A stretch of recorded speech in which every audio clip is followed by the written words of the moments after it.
पास दो नौजवान लौंडे, उनको मैंने कोई कारोबार बताया। हर महीने आप 6 लाख रुपए कमा सकते हैं। आप भी इसी तरीके से कमा सकते हैं। अपना तजर्बा शेयर किया कि मैंने बड़े बड़े गरीबों को करोड़पति होते हुए इस कारोबार में देखा है। हमारे नबी सल्लल्लाहु अलैहि वसल्लम ने क्या फरमाया, एक सहाबी आए, देखो ये है बिजनेस, एक सहाबी आए भीख मांगने के लिए। आपने फरमाया कि तुम्हारे पास कारोबार के लिए कुछ भी नहीं है। कुछ भी नहीं था उनके पास। ये जो मैंने इस बंदे दो लौंडे लपाड़ों को मशवरा दिया, ये इसी हदीस से अखज़ है। तो आपने फरमाया, नबी सल्लल्लाहु अलैहि वसल्लम ने, जो कुछ घर में है ले आओ। आपने ये थोड़ी फरमाया कि ऐसा करो, बिजनेस के लिए इन्वेस्टमेंट चाहिए, इन्वेस्टमेंट के लिए पैसा चाहिए, पैसे के लिए वसीम भाई चाहिए जो तुम्हें उधार दे दे। यार क्या हो गया भाई, इतनी अहम बात कर रहा हूं आपसे। कल दो बंदे आए मेरे पास, दो नौजवान लौंडे, कराची के, शक्ल से भी कराची के पूरे लौंडे। कराची का जो लौंडा होगा ना, जो पूरा होगा कराची का, वो शक्ल से फौरन पता चल जाएगा कहां का है। इसमें कहीं भी पंजाब या केपी के का जरा सी भी इसको हवा नहीं लगी है। ऐसे मैं तो कराची गई हूं ना, मुझे फौरन पता चल जाता है ये प्योर कराची का लौंडा है। बारीक सा होगा, मुंह में गुटके की एक स्मेल आ रही होगी।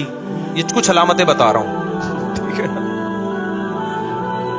बारीक, बातें ऐसी होंगी, ओ हो जैसे इससे बड़ा बदमाश दुनिया में पैदा नहीं हो। और होगा क्या, बारीक से, कहां से आ रहे हैं, किधर को जा रहे हैं, ये स्टाइल होगा बात करने का। उर्दू की ऐसी की तैसी की भी होगी उसने। खैर अभी मैं ज्यादा फजाइल नहीं बताता। मैं कराची के, हमारे अपने लोग नाराज हो जाएंगे, बोले वो सब क्या कर रहे हो आप। जो खास कराची के इलाके हैं ना, उनकी बात कर रहा हूं। आप थोड़ा ऊपर के इलाकों में जाओ तो फिर थोड़ा सा डिजाइन चेंज होता है, लेकिन जो खास स्पेसिफिक कराची के असल इलाके हैं, मैं नाम नहीं लूंगा। दो लौंडे आए ना, क्रिप्टो करेंसी के बिजनेस, दिमाग क्या चल रहा है। मैंने कहा तुम्हारे पास है क्या। कह रहे ये जायज है नाजायज। मैंने कहा जायज नाजायज तो बाद में, तुम्हारे पास क्रिप्टो करेंसी में खरीदने के लिए है क्या। उन्होंने जो रकम बताई ना, मैंने कहा इसमें 4-6 गुटके आ सकते हैं। क्रिप्टो करेंसी तो एक जुए की तरह है, इधर से उठा के करोड़पति बना दिया, उधर से जिनको गिराया है उन पटखे हुए लोगों को भी तो देखो, जिनको रोड पे ले आई है। कह रहे फिर हम क्या करें। मुझे पता था ये कराची में पढ़ाई के अलावा सब कुछ कर सकते हैं। ये पढ़ाई, क्योंकि बहुत हाई लेवल के स्कूलों में जाने के लिए इनके पास फीसें नहीं है। गवर्नमेंट के स्कूलों में हम मशवरा देंगे तो हमें पता है हशर क्या हो जाएगा। अभी सिर्फ गुटके पे है, वहां किस पे आ जाएंगे, सुट्टे पे आ जाएंगे। अब इनके पास पढ़ाई का ऑप्शन बोलो नहीं है। क्रिप्टो करेंसी और टोपी ड्रामा। मैंने कहा भाई मरेगा तू, अभी तुम लोग यंग लड़के हो, बिल्कुल तुम्हें बर्बाद, हमारा पैसा बर्बाद हो जाएगा सारा। कहने फिर क्या करें। मैंने कहा भाई अब तुम ये करो।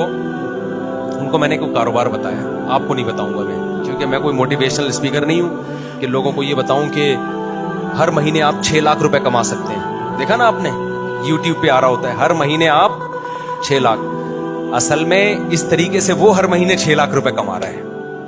आप भी इसी तरीके से कमा सकते हैं कि लोगों को बताइए, एक यूट्यूब पे अच्छा सा उन्वान लगाइए, आप हर महीने 1 करोड़ रुपए कमाइए, तो आपके जो चैनल है उसके इतने व्यूअर्स आएंगे। मोनेटाइज किया हुआ है आपने यूट्यूब का चैनल, इतने व्यूअर्स आएंगे।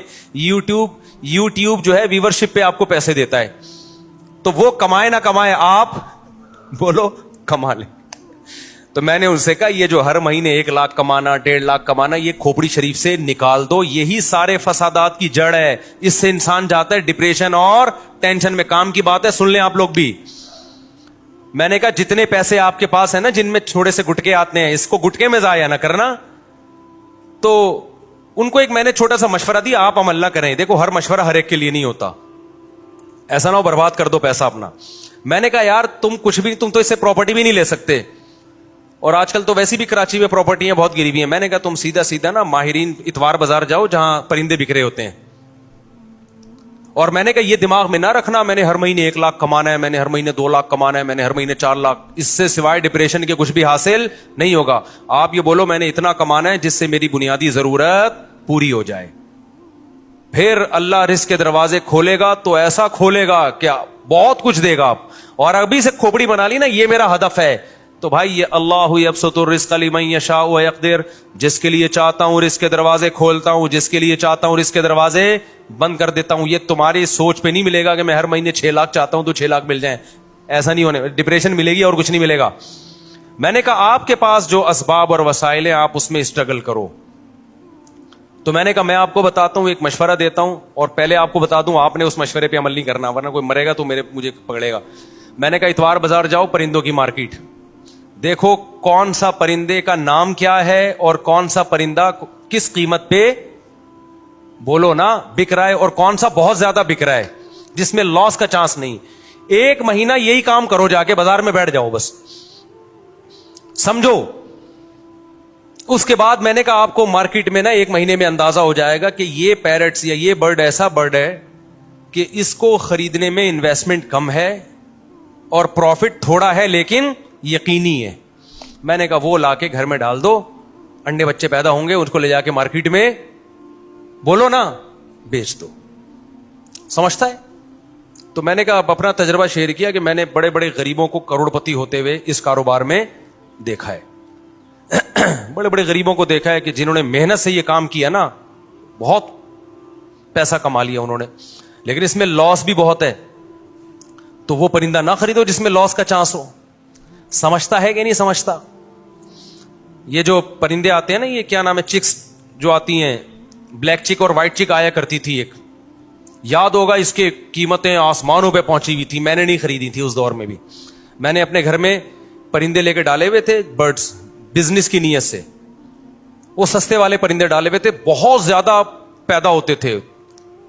تو اس وقت میں آزاد گھوم سکتا تھا, میں خود جا کے یہ کام کرتا تھا, اتوار بازار جا کے کسی کو بھی پہنا کے آ گیا. تو میرے پان گٹکے کا خرچہ نکل آتا تھا اس سے. میں وہ پان کھاتا نہیں نا, گٹکا کھاتا ہوں. پان گٹکے کا مطلب میرے جتنے دائیں بائیں, اس وقت میری 3 تھیں معذرت کے ساتھ, تو میرے پان گٹکے کا خرچہ اس سے بولو نا نکل آتا تھا.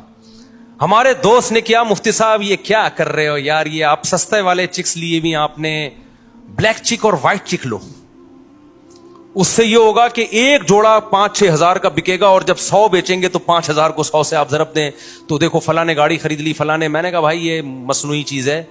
تو انہوں نے کیا کیا, کئی لاکھ روپے کا سیٹ اپ ڈالا, بلیک چک اور وائٹ چک کے انڈے بچے دے دنا دن ایک دم گئے, اتنا پیسہ آنا شروع ہوا. اس کے بعد بلیک چک اور وائٹ چک کی قیمتیں دھڑام سے جب نیچے آئی ہیں تو وہ بھی دھڑام سے کنویں میں چلے گئے, نیچے بھی نہیں. سمجھ میں آ رہا ہے کہ نہیں آ رہا ہے؟ بات نہیں آ رہی میرا خیال ہے. تو یہ جو جب آپ دماغ بنا لیتے ہو نا کہ ہر مہینے منتھلی اتنا, اور پھر کچھ موٹیویشنل اسپیکر جو بے وقوف ترین ہیں وہ آپ کو الو بھی بنا رہے ہوتے ہیں, تو وہ آپ الو بن جاتے ہو. تو اللہ, رزق اللہ کے ہاتھ میں بھائی. آپ حدیث میں آتا ہے, نبی صلی اللہ علیہ وسلم نے فرمایا, نبی صلی اللہ علیہ وسلم کو جب 2 چیزوں میں سے اختیار دیا جاتا تھا نا, آپشن ہوتا تھا آپ کے پاس, ہمیشہ وہ آپشن اختیار کرتے جس میں نفع بے شک کم ہو لیکن نقصان کا اندیشہ نہ ہو, رسک نہ ہو اس میں. ہمارا نوجوان رسک لے کے پیسے نوٹ چھاپنے کی کوشش کرتا ہے. سمجھتے ہو کہ نہیں سمجھتے ہو؟ تو میں نے دیکھا ہے جو زیادہ کاروبار کی باتیں کرتے ہیں نا وہ کاروبار کرتے نہیں ہیں, اور جو کرتے ہیں وہ باتیں نہیں کرتے, وہ مارکیٹ میں جا کے بیٹھ جاتے ہیں. میں نے ایسے ایسے لوگوں کو دیکھا ہے, تھوڑے تھوڑے پیسوں پہ انہوں نے بزنس کیا اور اللہ نے کروڑ پتی بنا دیا. اچھا وہ 2 لونڈے آئے تھے کراچی کے, وہ یہ بھی پوچھ رہے تھے, مجھ صاحب ہم بڑی انویسٹمنٹ کے لیے ادھار لینا چاہتے ہیں کسی سے, تو ہم چاہتے ہیں کہ ادھار. میں نے کہا یہ حماقت کبھی نہ کرنا, جتنے پیسے تمہاری جیب میں ہیں اس سے شروع کرو, ادھار کبھی بھی بولو مت لو, ورنہ یہ ہوگا کہ ایک نئی ٹینشن کھڑی ہو جائے گی. اپنے پیسوں سے جو کام ہوتا ہے وہ محنت کے ساتھ ہوتا ہے, دوسروں کے پیسوں سے جو کام ہوتا ہے میرے بھائی اس میں فری پھوکٹ کے پیسے ملتے ہیں, اس میں کام نہیں ہوتا. جب اپنے پیسوں سے ہوگا نا کہ یہ میرے گٹکے کے پیسے تھے, آج میں گٹکا بچا کے نہیں کھا رہا, گٹکا تڑپ رہی ہے جان, وہ جب انویسٹ کرے گا تو 100 دفعہ سوچے گا, ایسا نہ ہو کہ کل یہ گٹکا